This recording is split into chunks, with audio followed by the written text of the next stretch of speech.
Good morning साथियों, स्वागत है आपका अपने ही YouTube channel Mithila teaching point में। साथियों, आज हम फिर से एक नई वीडियो लेकर आए हैं जो आपके जितने भी टीचिंग एग्ज़ाम्स हैं सभी से रिलेटेड है। चाहे वो सीटेट हो, बीटेट हो, एमपीटेट हो, यूपीटेट हो, चाहे वो बीएड हो, बीएसटीसी हो, डीएलएड हो, जितने भी है टीचिंग एग्ज़ाम्स है सारे एग्ज़ाम्स में पूछे जाएंगे।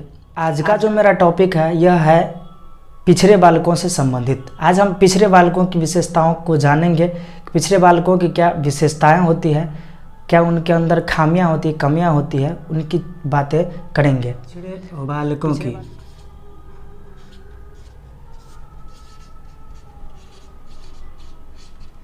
बालकों की विशेषताएं।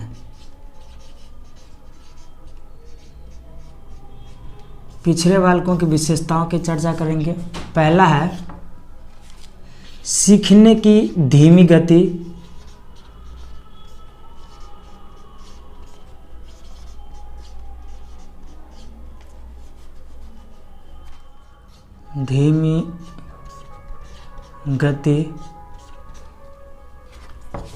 पिछड़े बालकों की जो लक्षण आप देखते होंगे कि कई सारे कार्यों को, कई सारे कामों को, कई सारे चीज़ों को सीखने में वो बहुत अन्य बालकों के, सामान्य बालकों की तुलना में क्या होता है, धीमे होते हैं, पिछड़े होते हैं, पीछे रहते हैं। तो ये एक विशेषता हुई। दूसरी है समाज विरोधी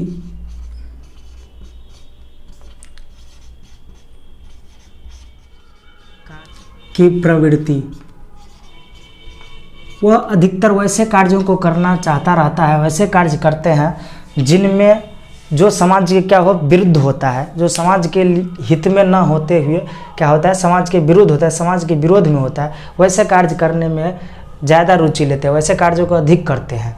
लेकिन सामान्यतः जैसे सामान्य बालक कार्य करते हैं वैसे कार्यों को करने में उतनी रुचि नहीं लेते हैं। तो यह है समस्यात्मक बालक की विशेषताएँ। तीसरी विशेषता, और क्या तीसरा पॉइंट बन सकता है, जीवन में निराशा का अनुभव। वह हमेशा अपने जीवन में, हमेशा अपने कार्यों में, कोई भी कार्य करता है तो वह निराशा, ये नहीं आशा करता है कि मेरा रिजल्ट पॉजिटिव होगा, या कोई भी कार्य करता है तो वह कार्य मेरा सफल होगा। हमेशा उनके मन में निराशा की भाव होता है कि हम कार्य को कर रहे हैं तो वह सही तरीक़ा से हो पाएगा कि नहीं हो पाएगा। मन में संशय बने होते हैं, डर बना होता है। तो यही है पिछड़े बालकों की विशेषता। हमेशा डरे हुए रहता है, डरे हुए, सामान्य बालकों की तुलना में डरा हुआ रहता है। कोई भी कार्य डरते डरते करता है कि हो पाएगा हमसे कि नहीं हो पाएगा। सीखने में दिक्कतें आती रहती है। अगला जो पॉइंट चौथा मेरा है, इनकी बुद्धि लब्धि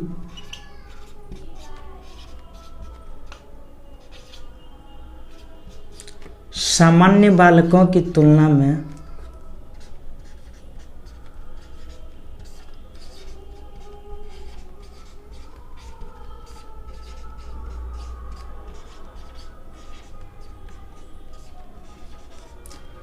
कम होती है।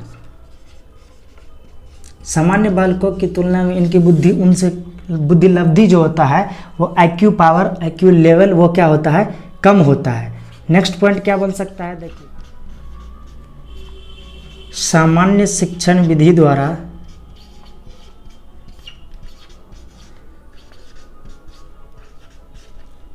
विधियों द्वारा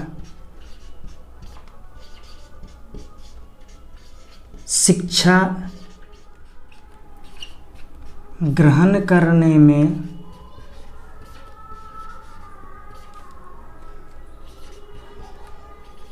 बाधा उत्पन्न होना। सामान्य बालकों की तुलना में जिन शिक्षण विधियों का प्रयोग करके आप सामान्य बालकों को शिक्षा देते हैं या दे पाते हैं, उनकी तुलना में, सामान्य बालकों की तुलना में क्या होता है, वह पिछड़ा हो जाता है। उन शिक्षण विधियों का प्रयोग हम इन पे लागू नहीं कर सकते हैं। जब हम सामान्य बालकों के ऊपर जिन विधियों का प्रयोग करते हैं, जिन नियमों का प्रयोग करते हैं, जिन सूत्रों का प्रयोग करते हैं, उन्हीं का प्रयोग इन पे भी करते हैं तो वह उनसे अवरुद्ध हो जाता है, कठिनाइयाँ उसमें होने लगती हैं। उनके लिए अलग शिक्षण विधियों का प्रयोग करना पड़ता है, उनके लिए अलग मेंटलिटी का प्रयोग करना पड़ता है, विशेष तरह के नियमों का, विशेष तरह की विधियों का पालन करना पड़ता है। नेक्स्ट पॉइंट क्या है देखिए,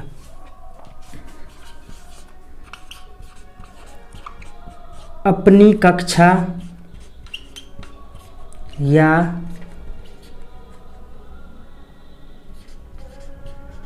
अपने से नीचे की कक्षा की समस्या का हल नहीं कर पाना।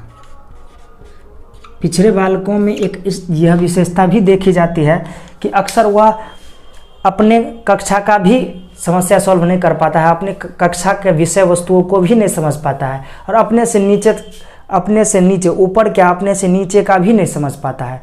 जिस क्लास में जब है, मान लीजिए वो कि कोई बालक क्लास 5 में है, 5वीं कक्षा में है, तो उनको 5वीं तो होता भी नहीं है, 5वीं होते हुए पिछले उससे 4थी क्लास का भी नहीं हो पाता है, न तीसरी क्लास का हो पाता है। इस तरह के बालकों में यह विशेषता देखने को मिलता है। अपनी कक्षा का भी नहीं हो पाता है और अपने से निचली, ऊपर तो छोड़िए, अपने से नीचे की कक्षाओं की समस्याओं को भी वह सॉल्व नहीं कर पाता है। तो यह लक्षण किस में देखा जाता है? पिछड़े बालकों में देखा जाता है। और इसमें जो पॉइंट बन सकता है, मानसिक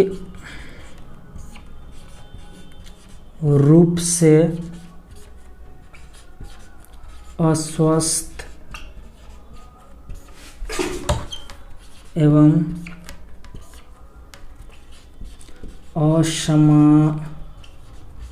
असमायोजित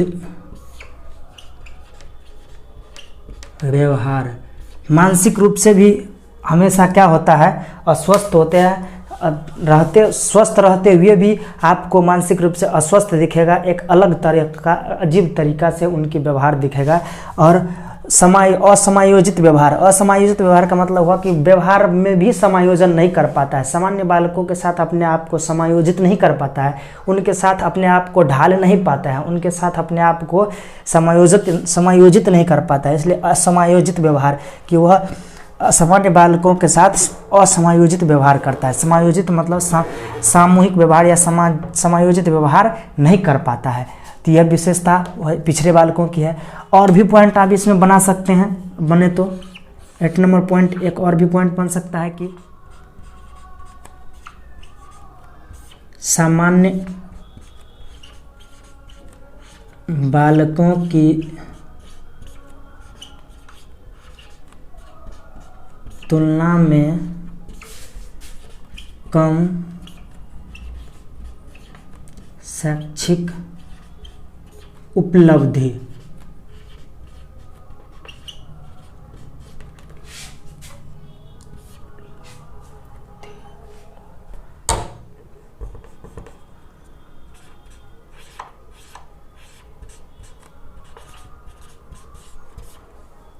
सामान्य बालकों की तुलना में शैक्षिक उपलब्धि भी उनके अंदर कम होती है। कि मान लीजिए सामान्य बालक जितना शिक्षा ग्रहण कर पाते हैं उनसे भी वह उनकी शिक्षा क्या होती है, कम होती है। सामान्य बालकों में शैक्षिक उपलब्धि भी, सामान्य बालकों की तुलना में शैक्षिक उपलब्धियों में भी कमी होता है।